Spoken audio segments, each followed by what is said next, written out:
Taurus, hello there, my beautiful friends. We're going to do your general tarot reading for early to mid-February 2026. Thank you so much for joining me today. You know, I appreciate each and every single one of you.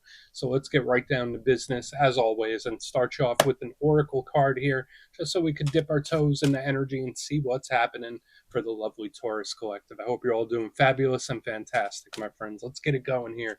My guide, spirit team, talk to me. What do we got for our beautiful Taurus friends in early to mid-February? What energies, messages, insights can we take a little peek at? And yeah, we're just going to take a real quick look at this first card. Then we'll get into the full reading itself. At the very end, I'll pull you a bonus card from the Shadowland Tarot just to see what might be in the shadows or what shadow work you can lean into, which is always interesting. But let's get it going here. Let's rock and see what we got for Taurus in early to mid-February. What's the vibe here? What's the energy? The last couple weeks, your readings have been quite intriguing. I've been picking up some different things that I don't normally see for you guys. Okay, perspective. Interesting. Yeah, so the big card or the big energy around this card, and I do generally link this to Gemini for one reason or another, is perspective. Now, there's a lot of symbolism, even though it seems like a very simplistic card, but there's layers. It's like layers to an onion. Now, before we fully dive into that, if you're new here, I'll be speaking about the February subscriber surprise towards the end, so you might want to check that out. And also, if you could kindly illuminate that like button by tapping it right on its third eye, you know I'd greatly appreciate it. But enough of the promo, back into the reading. Let's talk more in depth about this card. So the reason I give this to Gemini is obviously due to the twins. So if you're connected to Gemini, hey, maybe this is them showing up. But we see these two individuals that look identical, and they're both looking through the mask. They have an eye in each one. So when we look at symbolism, sometimes masks can represent hidden or secrecy or things that are not easily seen or something disguising itself. And I don't want to hyper focus on that, because the energy I always get off this card is perspective, how we're looking at something or how somebody else is viewing a situation. You know, sometimes you wish somebody could experience life through your shoes, or if they could see something from your side. So when this card shows up, it's kind of the wanting or yearning for that. Now, for some of you, it could be advice from Spirit saying, all right, Taurus, if you weren't you, how would you advise you? Or if you were a stranger and you got all this information, how would you react? So sometimes with situations, it's a good thing to try to pull back our emotional investment and try to look at it from the outside looking in. And this card could be that.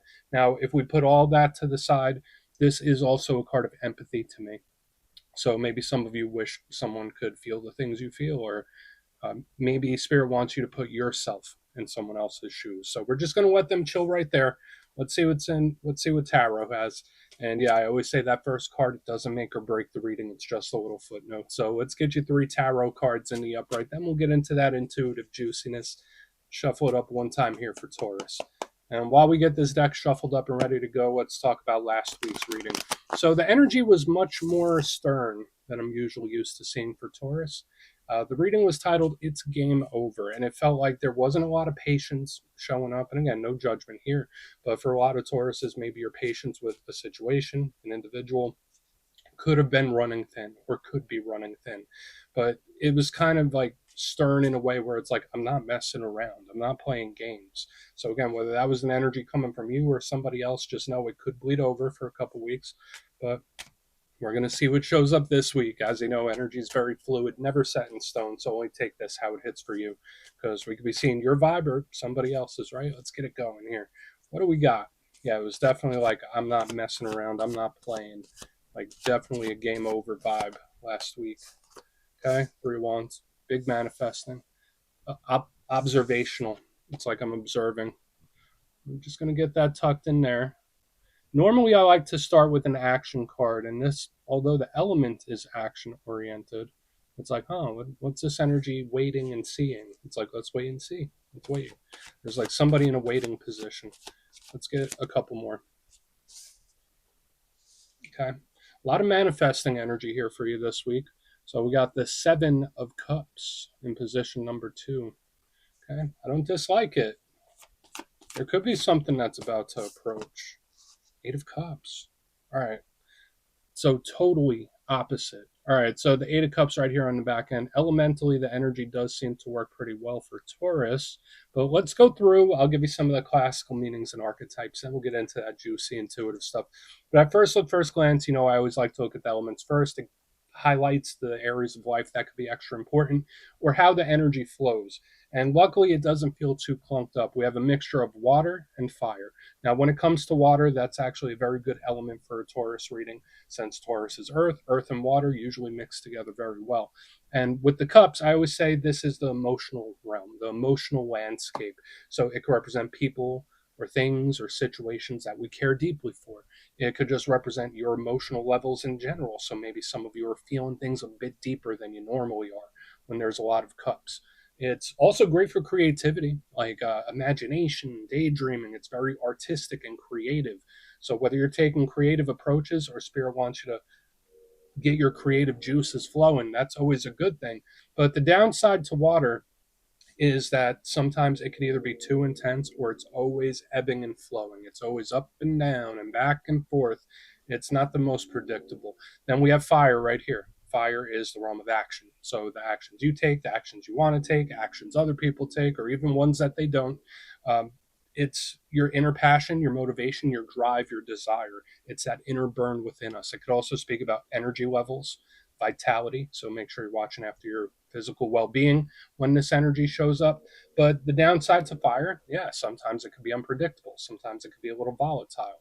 So it can be explosive. So let's go through and start building this out piece by piece. Position number one, we're starting where we just left off with the Three of Wands. And we see this individual, they're kind of like on a shoreline, looking out at the horizon, watching those ships come in. So I generally think, yeah, it could be someone just in a waiting pattern, wait and see, let's hold for a second. So there could be certain situations where you're just kind of observing it. This is also one of my cards of watching and observing. So whether there's something you're keeping an eye on, maybe there's something Spirit wants you to keep a close eye on, or maybe someone observing you even. It really depends on the situation. But a big thing with this card is manifesting to me, because it's like the ship is almost here. Something is almost here. So that generally implies that something you wanted or something you're creating is inbound. It's action coming your way. So I do like it for that. This is great for visualization, especially paired with the next card we have coming up. But what might be the downside of the Three of Wands? Sometimes this energy could feel stuck. Sometimes this energy could feel like it's wasting its time or waiting too long. It can get frustrated. So we're just going to have to see where it's like, I'm waiting on something to happen. Why isn't it happening? So there can be an impatience with it. Moving to the center, we have the Seven of Cups. Now, I love this card. I always call it the menu board of life. And we see this individual, it's like he's looking up at those seven cups, like, which one am I going to take? Which one am I going to grab? This is great for options, choices, paths. It's infinite potential in front of us. So it's beautiful. So you see how it matches in with this Three of Wands. So I'm a big believer that all of us are creator beings at our core. We're always creating, whether we realize it or whether we don't. We always are. It's all about the mindset and how and perspective. There's a lot of stuff that goes into it. But the Seven of Cups tells me your power to create is heightened. Okay, so you might be manifesting things much quicker. Now, if we're not just talking about choices and paths, this is a card that's heavy with the daydreaming. It's very much in the mind, even though it's of the water soup. So this is like daydreaming and fantasy, and it's great for the creative aspects. So there could be a lot of situations where you could think outside of the box. That's a good thing. But the downside to the Seven of Cups, it could overthink. It could think about something too much. It could like hyper fixate or hyper focus on something. So that's something to watch out for. Okay. Or it could just be head in the clouds, right? But this combination is very potent. This combination for manifestation. So I love it for that. Now, moving to the back end is where we have a bit of an energetic anomaly because we do have the Eight of Cups. And it's the total opposite of this Three of Wands. Now, the good thing, and I always say to me, I see the Eight of Cups as a neutral card in its classical sense. When people see it, they're always like, oh, yeah, that's an energy that's walking away, or that's an energy that's giving up. And that can be true. But when I look at it, I try to give it a silver lining that this person isn't necessarily walking away from something. Maybe they're just going on to the next step, right? Like this person is going from the Eight Cups to the Nine. Something isn't inherently wrong with this energy. It's just progress and moving forward. So this is one of my action cards. Whether you're going to take it, whether someone else is going to take it, the Eight of Cups is walking into the unknown. So we want to see. But, big but, with this combination of energy, the Eight of Cups can also be having their patience run thin, like we saw last week, where it's like, is it worth it? Where it's like that energy that might want to give up. So we want to keep a close eye. There's a little mystery involved too, but I want to dive deeper on all of it, Taurus. Let's do it. Let's jump in and clarify. Okay, let's get a good shuffle here. What do we got for our good friends? And yes, this is where I go intuitive with the message, which means I just tell you how it feels to me. So feel free to do further research or rely on your base knowledge of tarot, because as you know, every single reading is about the reader's interpretation, and I'm just giving you mine. Let's go in on the Three of Wands. And yeah, if you're a reader yourself, please feel free to play along. That's why the box is here. If you're feeling any messages you want to give to Taurus, you could drop it in the comments. I don't mind at all. Okay, why is the Three of Cups here? Or Three of Wands. I don't know why I'm saying Three of Cups. Three of Cups is a nice card. We do have more cups. We have the Knight of Cups here. You know, I really like this energy.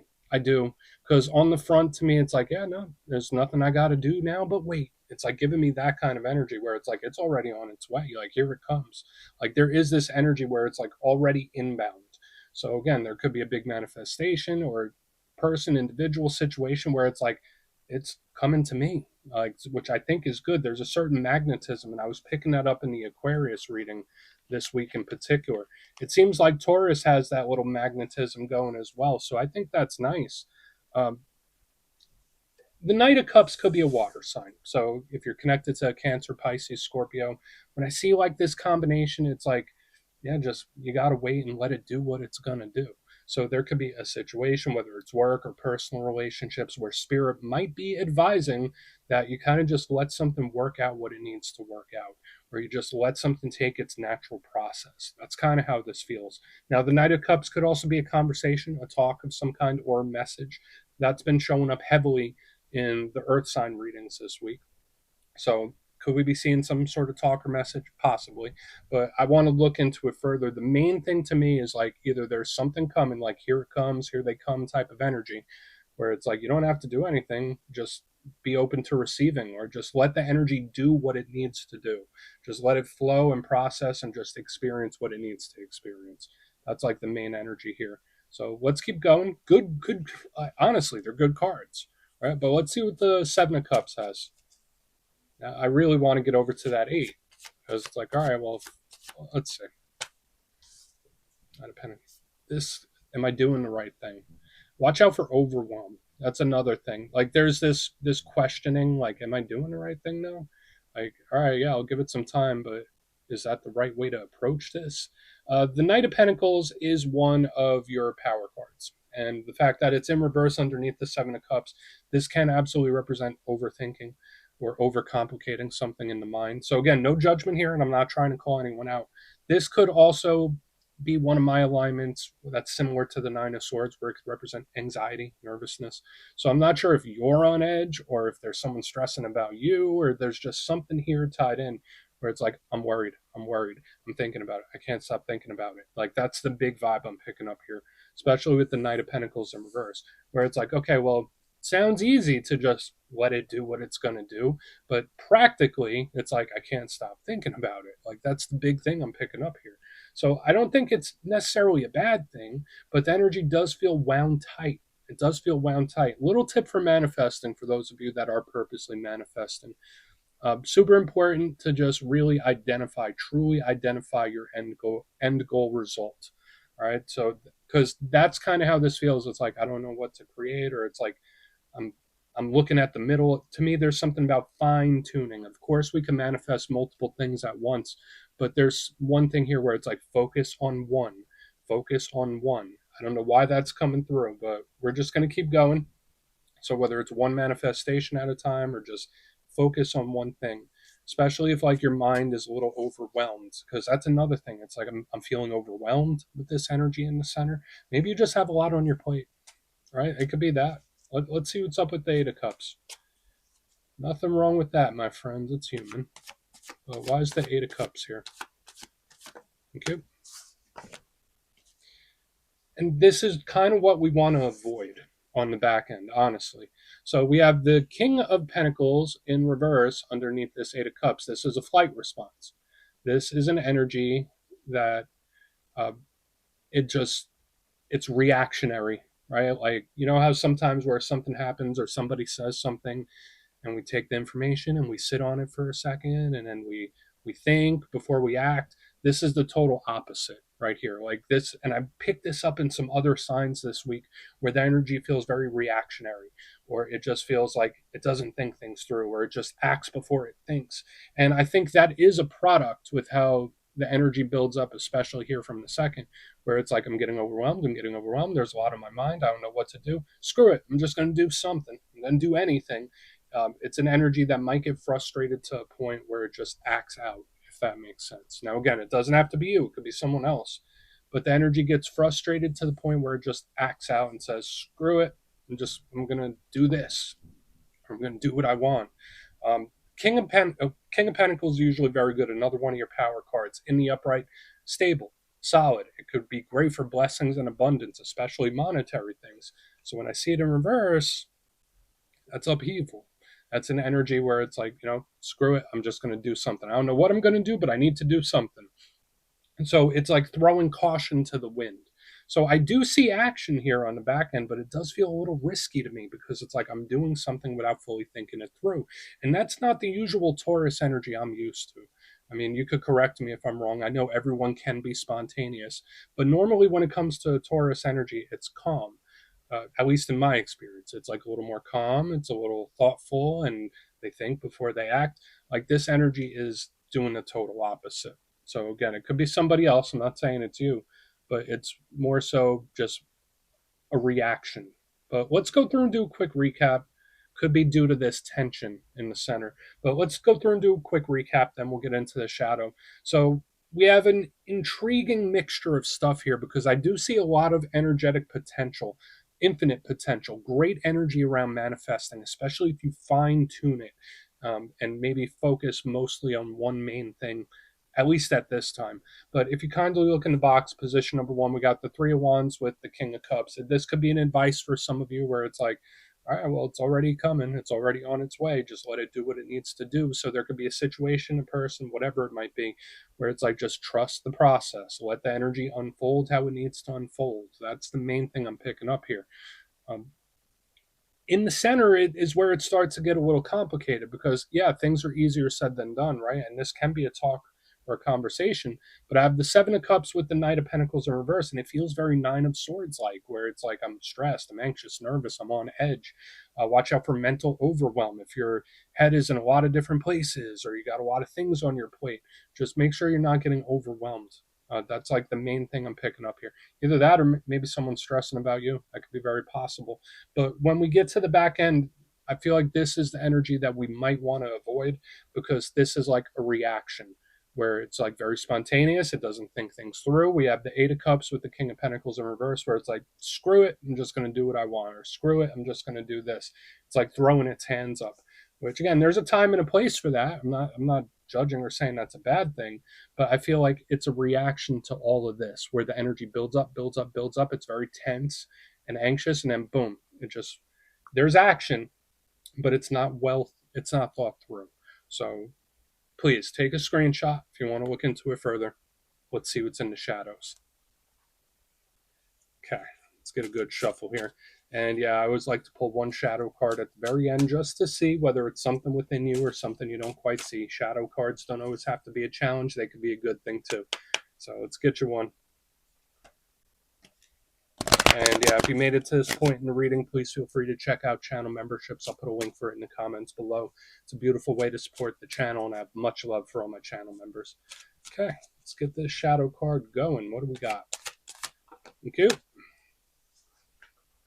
Yeah, so very similar to what we were seeing in the reading, especially as we get to the end. So we have the Ace of Wands. And all aces could be good. They could be opportunities. They could be offers, but they're very, very fiery, especially when we look at the shadow side of it. And I mean, in the positive sense, this could represent good energy levels, getting amped up and motivated to do something. So just know, like, if we were to channel all this energy towards something different, if you find something to channel it towards, like, this energy will carry you through. It's amped up, which I really like. So if you've been having low energy levels, they might increase. But the shadow side of the Ace of Wands is very similar to the Eight of Cups, King of Pentacles here on the back end, where it acts on impulse, where it just does what it feels and it doesn't overthink it. Now, again, that's not always a bad thing. I know there's a time and a place to be spontaneous. That's not always bad. But with the Ace of Wands, it can be very fiery. So watch out for conversations or communications that might spin a little out of hand or get a little volatile or intensify quickly. Because this Ace of Wands can do and say things that it doesn't mean. So we're just going to let it chill right there. Taurus, that's what I have for you this week. Don't click away just yet, though. I'm going to give you the details. The February subscriber surprise. If you would like further insight on your situation, you could book a personal reading with me at my website, mastermetaphysics.com, so we could have a little chat. My February calendar is up, so go check that out. They usually go pretty quick. But for the February subscriber surprise, we're doing a nice different style this month. We're doing a winner's choice.